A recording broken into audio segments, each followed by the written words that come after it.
बहुत पुरानी बात है। एक जंगल में खूंखार शेर राज किया करता है। राजा होने के कारण वह शेर जंगल के बाकी सारे जानवरों पर धौंस जमाता था और उनका शिकार करके उन्हें खा जाया करता था। कई बार वो एक या दो नहीं बल्कि कई जानवरों को मार दिया करता था। इस बात से जंगल के सभी जानवर बहुत परेशान थे। उन्हें डर लगता था कि इस तरह एक दिन शेर जंगल के सारे जानवरों को खा जाएगा।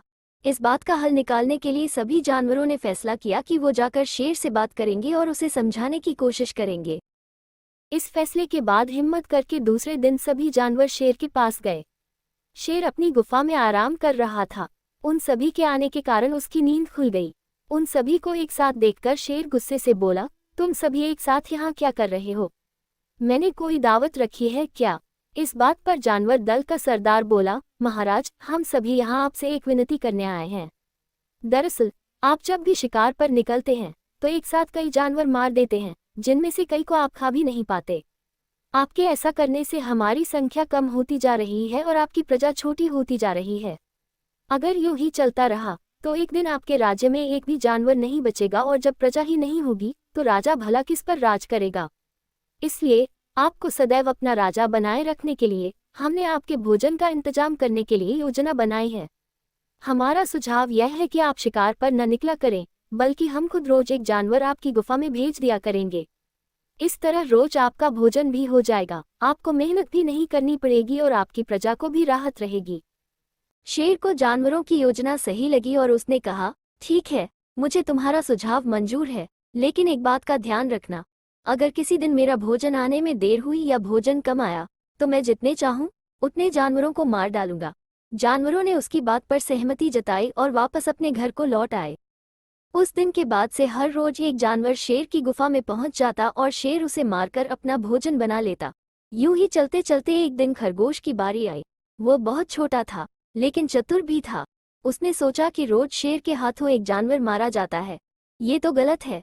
इस परेशानी का समाधान करने के लिए कोई चाल चलनी पड़ेगी। तभी उसके दिमाग में एक आइडिया आया। वो धीरे धीरे घूमता फिरता शेर की गुफा तक पहुंचा। वहां पहुंचकर उसने देखा कि शेर गुस्से से आग बबूला हो रखा है। शेर ने जैसे ही खरगोश को देखा उसका गुस्सा बढ़ गया और बोला, तुम जरा से खरगोश मेरा पेट भरने आए हो और ऊपर से इतनी देरी से आए हो। पता है मुझे कितनी जोर से भूख लगी है? कहाँ मर गए थे और तुमसे मेरा पेट कैसे भरेगा? शेर को तिमिलाया हुआ देख खरगोश बोला, महाराज, मैं आपकी सेवा में अकेला नहीं आ रहा था, बल्कि मेरे साथ मेरे 5 साथी और भी थे। लेकिन मगर महाराज, रास्ते में हमें एक और शेर मिल गया जो हमें खाने की जिद करने लगा। वो मेरे साथियों को मारकर खा गया। मैं किसी तरह अपनी जान बचाकर यहाँ आया हूँ। ये सुनकर शेर और ज्यादा गुस्सा हो गया। वह बोला, एक और शेर? कौन है वो और मेरे जंगल में क्या कर रहा है? खरगोश ने कहा, महाराज, वह बहुत बड़ा शेर है और जब मैंने उससे कहा कि तुम हमारे महाराज का भोजन खा रहे हो तो वह बोला, आज से मैं तुम्हारा महाराज हूँ और मेरे अलावा इस जंगल में कोई और शेर नहीं रह सकता। मैं सबको मार डालूंगा। फिर आपको लड़ाई के लिए ललकारने के लिए उसने मुझे यहाँ भेज दिया। अच्छा, ऐसी बात है तो मैं भी तो देखूं कि ये कौन शेर है तो जो मेरे जंगल में आकर मुझे ही ललकार रहा है। ले चलो मुझे उसके पास, शेर ने गर्जकर बोला और खरगोश के साथ चल दिया। खरगोश उसे जंगल के बीच मौजूद एक कुएं के पास ले गया और बोला, महाराज, वो इस गड्ढे के नीचे गुफा में रहता है। आपको आता देख शायद वो अंदर घुस गया। दूसरे शेर को देखने के लिए जैसे ही शेर ने कुएं में झांका तो उसे अपनी परछाई दिखी और उसने समझा कि वह दूसरा शेर है। इसके बाद उसने दूसरे शेर को ललकार जब दहाड़ मारी तो उसी की दहाड़ उसे सुनाई दी, लेकिन उसे लगा कि वह दूसरा शेर भी उसे ललकार रहा है। बस इतने में शेर को गुस्सा आया और उसने कुएं में छलांग लगा दी। छलांग लगाते ही शेर कुएं की दीवार से टकराया और पानी में गिरकर मर गया। ये खबर जब जंगल के बाकी जानवरों को मिली तो सारे बहुत खुश हुए और खरगोश की जय जयकार करने लगे। चैनल को सब्सक्राइब करें।